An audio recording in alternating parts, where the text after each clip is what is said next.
तो आज हम लोग स्टार्ट करने जा रहे हैं वेक्टर का लेक्चर नंबर 1। ठीक है, चलिए आगे बढ़ते हैं। वेक्टर देखिए यहाँ बताया गया है कि वेक्टर और स्केलर क्वांटिटी है ना, वेक्टर और स्केलर क्वांटिटी मतलब कि यहाँ टू टाइप्स के क्वांटिटी होते हैं। एक को हम लोग कहते हैं वेक्टर है ना, और एक को कहते हैं स्केलर। फिजिकल क्वांटिटी जो होता है ना, फिजिकल क्वांटिटी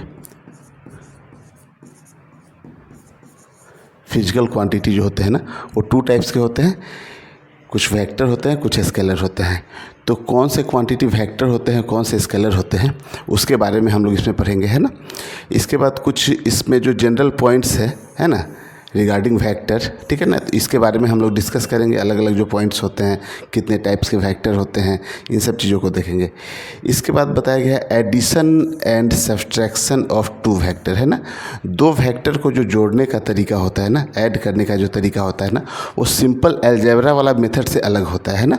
जो हम लोग सिंपली अलजेब्रा को जोड़ते हैं, ठीक है, जैसे 2 + 3 = 5, लेकिन यहाँ पे ऐसा नहीं होगा, ठीक है ना।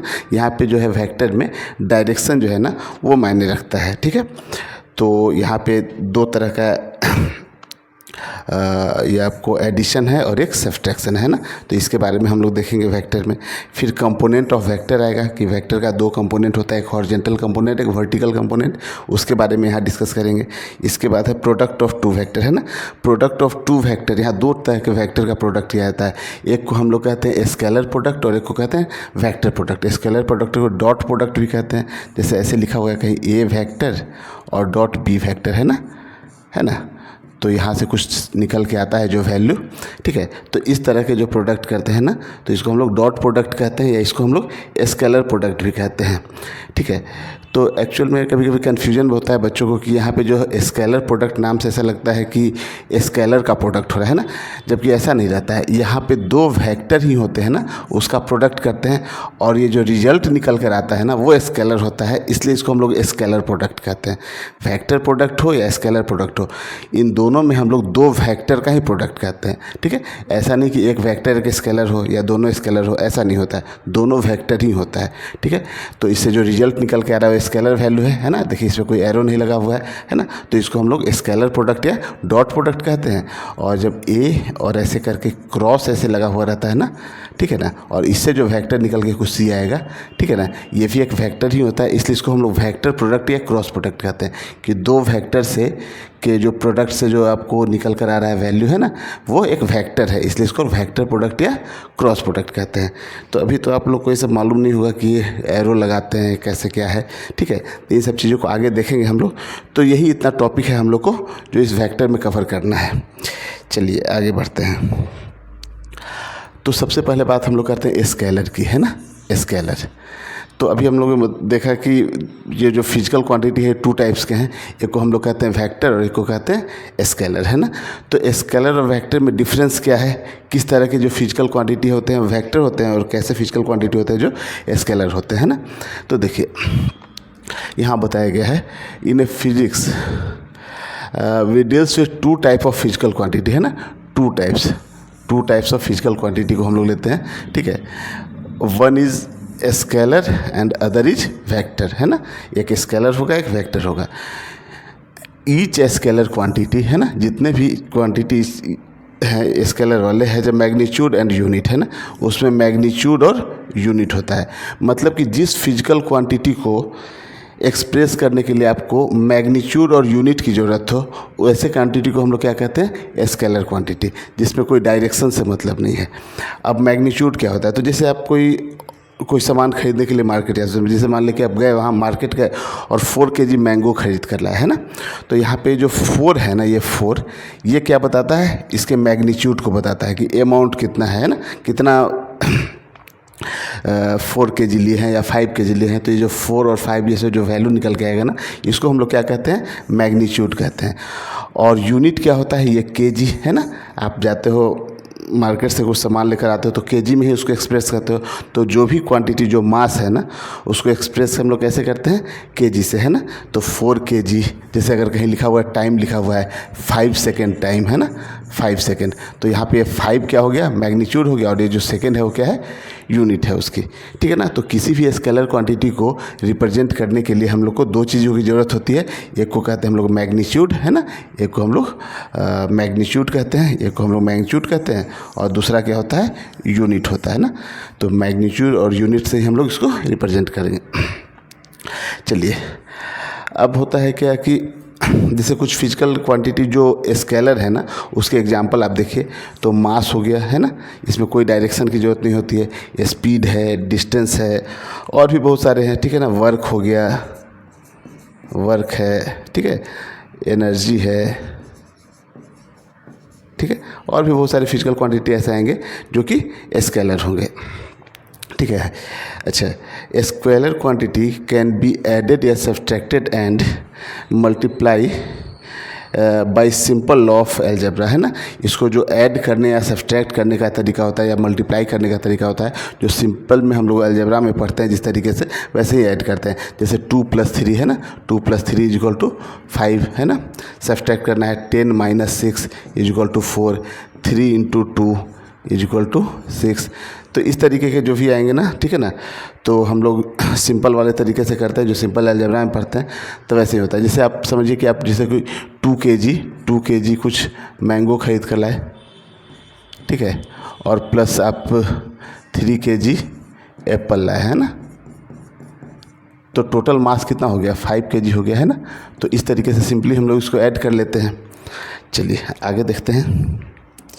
और अब ये दूसरा फिजिकल क्वांटिटी है जिसको हम लोग कहते हैं वेक्टर, है ना, जिसको हम लोग वेक्टर कहते हैं ना। तो वेक्टर के पास क्या रहता है, इसके पास मैग्नीट्यूड होता है ना, और कोई एक स्पेसिफिक डायरेक्शन होता है, ठीक है ना, कोई एक स्पेसिफिक डायरेक्शन होता है।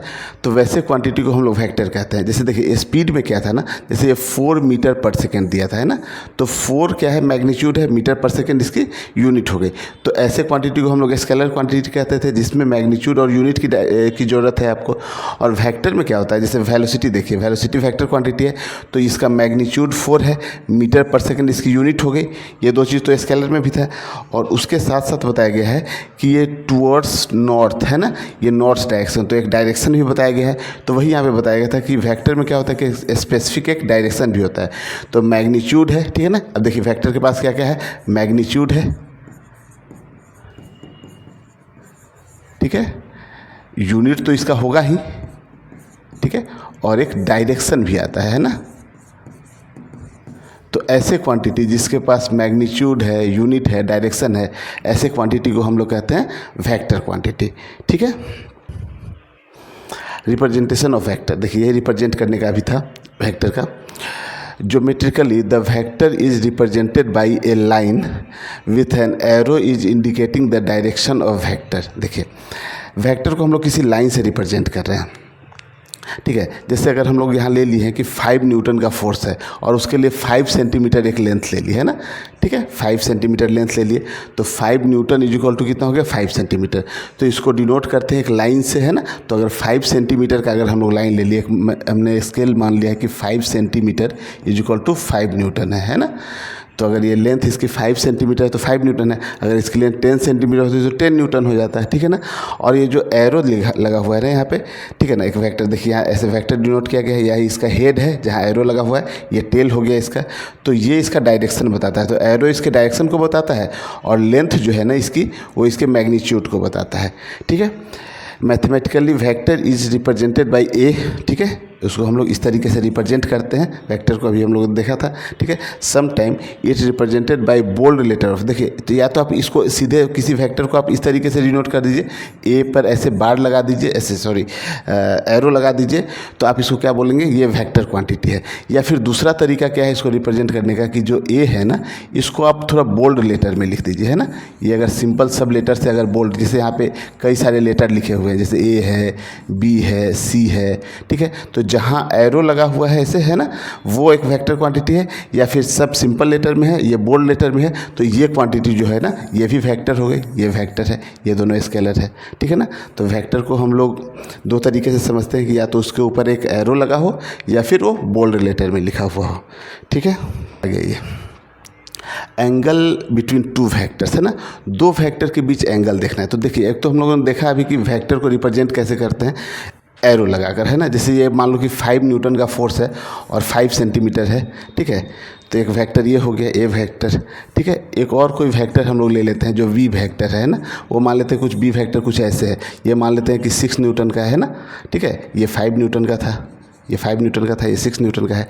तो यहाँ पे बोला गया है कि एंगल बिटवीन टू वेक्टर। तो अगर हम लोग बोलें कि ये ए वेक्टर और बी वेक्टर के बीच एंगल कितना होगा, है ना, angle between two vectors means a smaller of the two angle between the vectors when they are placed tail to tail by displacing either of their vector parallel to itself,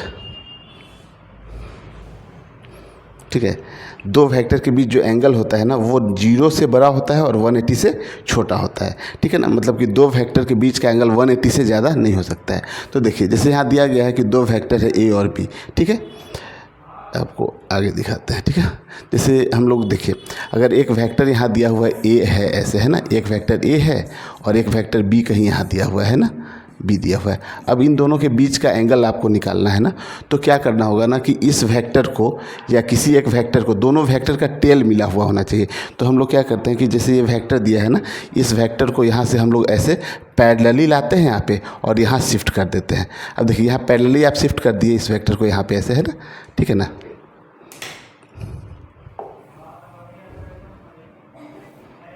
ठीक है, इस vector को यहाँ से लाए और यहाँ लाकर parallelly shift कर दिए। तो ये वेक्टर देखिए तो कुछ ऐसा बन गया ना कि अपना ए वेक्टर तो था ऐसे, है ना, ये ए वेक्टर था और बी पैरेलली आके यहाँ ऐसे शिफ्ट हो गया, है ना।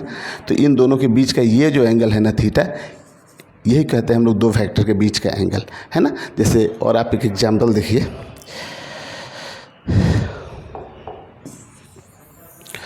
जैसे आप समझिए ऐसे कि एक वेक्टर यहाँ दिया हुआ है ना। दो वेक्टर ले लेते हैं हम लोग यहाँ पे। एक वेक्टर यहाँ है ऐसे, ये ए वेक्टर है और ये हॉरिजॉन्टल से ये एक्स एक्सिस है, ये वाई एक्सिस हो गया, है ना। तो ये एंगल 30 डिग्री है। दूसरा एक और वेक्टर हम लोग ले लेते हैं जो कि यहाँ से ऐसे है ना, और ये एंगल ले लेते हैं कुछ 20 डिग्री, है ना। ये बी वेक्टर है ना, जो कि आपको वाई एक्सिस है, वाई डैश है, एक्स डैश है और एक्स है ना। तो ये बोलता है कि ये पॉजिटिव वाई एक्सिस से 20 डिग्री के एंगल पे है और ये 30 डिग्री पे। अब हम लोग को दोनों वेक्टर के बीच का एंगल निकालना है, तो हम लोग को क्या करना पड़ता है ना कि इस दोनों का, इस वेक्टर का ये टेल और इस वेक्टर का ये टेल, दोनों को आपको मिलाना होगा, ठीक है। तो एक अलग से हम लोग एक्सिस बना लेते हैं, ठीक है ना, एक अलग से एक्सिस बना लिए, है ना। अब देखिए, हम लोग दोनों वेक्टर को लेते हैं। जैसे ये वाला जो वेक्टर था ना, ये 30 डिग्री का एंगल बना रहा था यहाँ से, है ना, एक्स एक्सिस से 30 डिग्री एंगल था, ठीक है ना। ये वेक्टर ए है, ये वेक्टर बी जो है वो यहाँ से 20 डिग्री के एंगल पे है ना, ये वेक्टर अपना बी है ना। तो देखिए, ये एंगल अगर 30 डिग्री है तो ये एंगल कितना हो गया 60 डिग्री, और ये एंगल है 20 डिग्री दिया है यहाँ पे, है ना। तो टोटल एंगल कितना होगा, तो 60 + 20। तो ये जो दो वेक्टर आपकी निकल के आई यहाँ पे, है ना, एक वेक्टर ये है और एक वेक्टर ये है। तो इन दोनों वेक्टर के बीच का जो एंगल है ना, वो कितना हो गया टोटल ये, तो ये 80 डिग्री हो गया। ये समझ में आ रहा है, ठीक है ना। तो दोनों वेक्टर के बीच एंगल, क्योंकि दोनों वेक्टर का टेल एक जगह मिला हुआ होना चाहिए, ठीक है। एक दो एग्जाम्पल और देखते हैं हम लोग, चलिए।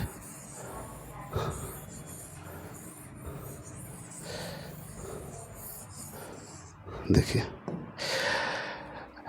जैसे ये दिया गया है ना कि एक वेक्टर है,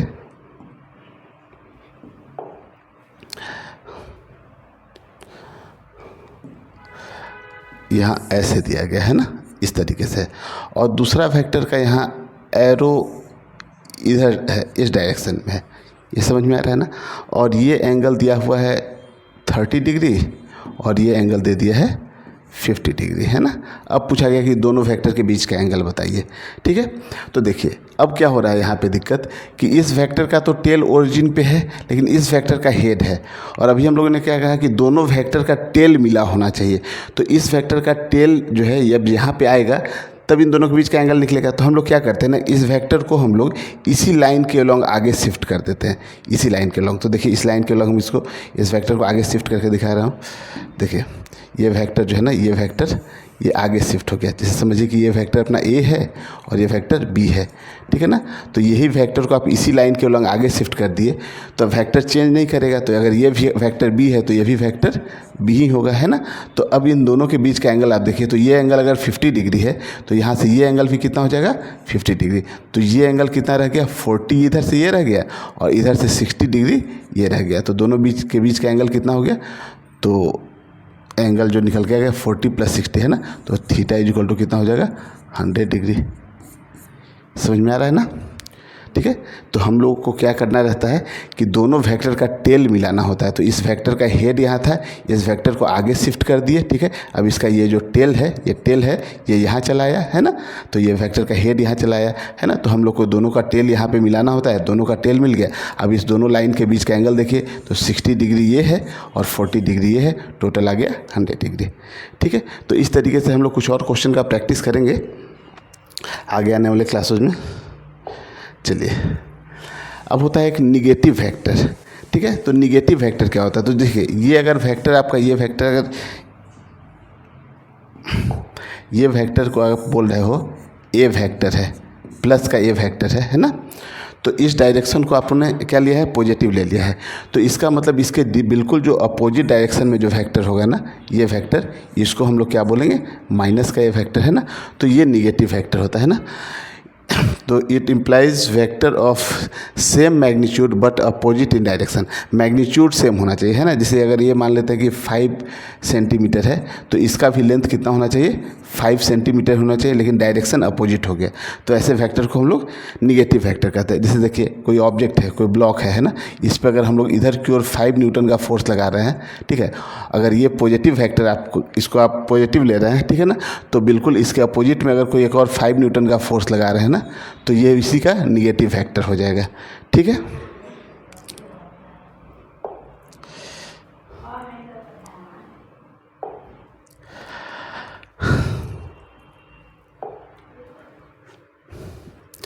इक्वलिटी ऑफ वेक्टर, है ना। दो वेक्टर इक्वल कब होगा, तो उसका मैग्नीट्यूड और डायरेक्शन दोनों सेम होना चाहिए। जैसे एक वेक्टर यहाँ है ना, ये ले लीजिए हम लोग, 10 न्यूटन का फोर्स है और डायरेक्शन ऐसे है ना, पॉजिटिव एक्स एक्सिस में है। अगर हम लोग यहाँ एक्सिस बना ले तो इसका पॉजिटिव एक्स एक्सिस में है।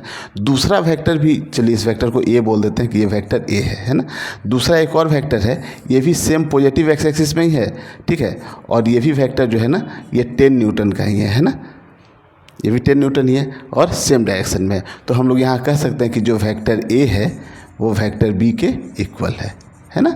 दोनों का मैग्नीट्यूड सेम है, दोनों का डायरेक्शन सेम है और दोनों सेम फिजिकल क्वांटिटी को ही डिनोट कर रहा है। ये फोर्स है तो ये भी फोर्स है, देखिए दोनों की यूनिट न्यूटन है ना। तो हम लोग इसको कहते हैं इक्वल वेक्टर। कोलिनियर वेक्टर, है ना। कोलिनियर वेक्टर का मतलब होता है एक ही लाइन में। तो देखिए कोलिनियर वेक्टर कैसे है यहाँ, तो अगर एक वेक्टर है ए, है ना, एक वेक्टर ए है और इसका मैग्नीट्यूड मान लेते हैं कि ये कुछ 5 न्यूटन है ना, 5 न्यूटन का एक फोर्स है, ठीक है। 5 न्यूटन का फोर्स है पॉजिटिव एक्स डायरेक्शन में, है ना। और एक और जो है 20 न्यूटन का फोर्स ले लेते हैं हम लोग, 20 न्यूटन का फोर्स है और ये भी पॉजिटिव एक्स एक्सिस में ही है ना, पॉजिटिव एक्स डायरेक्शन में है। तो ये क्या है, देखिए तो अब ये वेक्टर, जैसे इस वेक्टर को आप ए वेक्टर कह रहे हो और ये वेक्टर मान लेते हैं कि कुछ बी वेक्टर है। तो बी वेक्टर जो है ना और ए वेक्टर दोनों का डायरेक्शन सेम है, ठीक है। तो बी वेक्टर जो है वो क्या है, ए वेक्टर का ही 4 टाइम्स है ना। तो इसको हम लोग लिख सकते हैं 4 इंटू ए वेक्टर, है ना। तो 4 और इंटू 5 इक्वल टू आ गया 20 न्यूटन, है ना। और डायरेक्शन सेम रहेगा। तो हम लोग ये वेक्टर है ना और ये जो बी वेक्टर है, ये दोनों वेक्टर को क्या बोलेंगे, कोलिनियर वेक्टर, है ना। एक ही लाइन में होना चाहिए, दोनों का डायरेक्शन सेम हो, ठीक है। और मैग्नीट्यूड आप डिफरेंट ले सकते हो, है ना। तो वही यहाँ बताया गया कि ए इक्वल टू लेमडा भी है, यहाँ पे लेमडा क्या है, कांस्टेंट है, ठीक है। कोइनिशियल वेक्टर, है ना। कोइनिशियल वेक्टर क्या होता है कि जिसका इनिशियल पॉइंट जो है ना वो एक ही होना चाहिए। जैसे ऐसे आप समझिए कि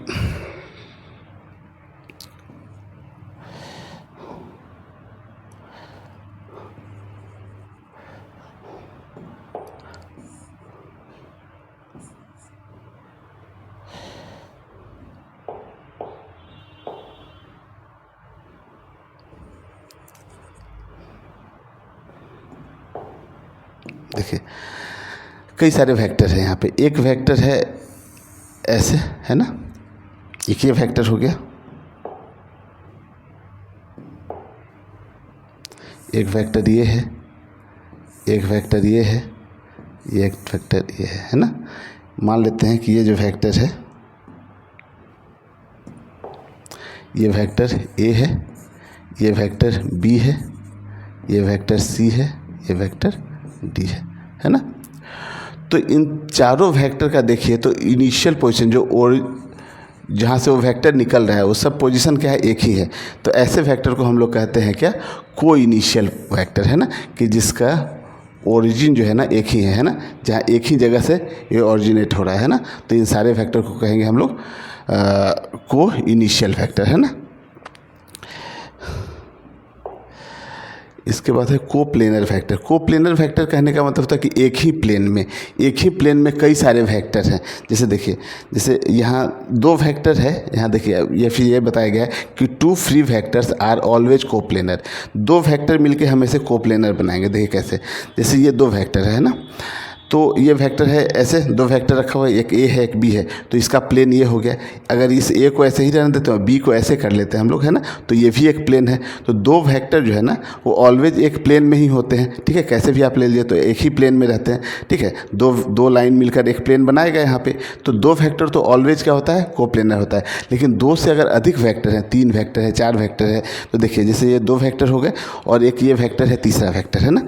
तो अगर तीनों एक ही प्लेन में है ना, तीनों एक प्लेन में हो गया है ना, ये एक प्लेन हो गया, तो तीनों अगर एक प्लेन में है तो हम लोग इसको कहेंगे कोप्लेनर वेक्टर। लेकिन अगर ये 2 वेक्टर ऐसे है और तीसरा वेक्टर कुछ इस तरीके से हो गया, देखिए इसका सिर्फ, तो ये एक प्लेन है लेकिन इस प्लेन के परपेंडिकुलर आ गया है ना, तो हम लोग इस तीनों वेक्टर को कोप्लेनर नहीं कहेंगे। तो 2 वेक्टर तो हमेशा कोप्लेनर होता है, लेकिन अगर 2 से अधिक वेक्टर है ना, तो अगर वो सेम प्लेन में है तब तो कोप्लेनर है। ये एक ही प्लेन में रखा हुआ है, यहाँ पे देखिए एक ही प्लेन में रखा हुआ है तो कोप्लेनर है। लेकिन इस किसी एक वेक्टर को हम लोग इस प्लेन से अलग कर दिए तो ये वेक्टर कोप्लेनर नहीं हुआ, ठीक है। तो ये सब बेसिक चीज़ें थी आपको जो जानना है। इसके बाद हम लोग जो पढ़ने वाले हैं इसमें, वो एक तो है यूनिट वेक्टर और रिजल्टेंट ऑफ 2 वेक्टर, मतलब एडिशन और सब्ट्रैक्शन ऑफ 2 वेक्टर। तो उसके बारे में हम लोग आगे देखेंगे।